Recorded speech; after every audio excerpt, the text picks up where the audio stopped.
కుటుంబాలను పట్టి ఉంది పాపం. ఒక ఎలుగుబంటిలాగా, ఒక క్రూర మృగంలాగా పట్టింది. దాన్ని పట్టు నుంచి విడిపించడానికి వచ్చాడు యేసయ్య.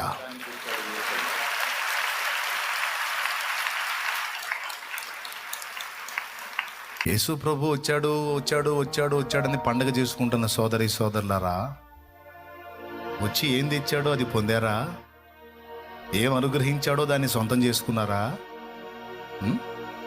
రక్షణ తీసుకొని వచ్చాడు. యేసుని స్వీకరిస్తే యేసు అనుగ్రహించే రక్షణ కూడా దొరుకుతుంది. పాపము నుండి విడుదల దొరుకుతుంది.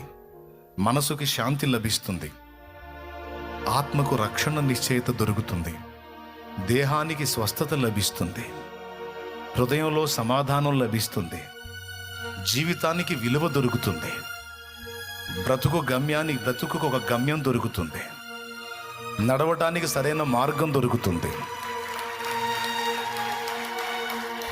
యేసుక్రీస్తు ద్వారా, యేసుక్రీస్తు నందు ఎన్ని అనుగ్రహించబడ్డాయో తెలుసా?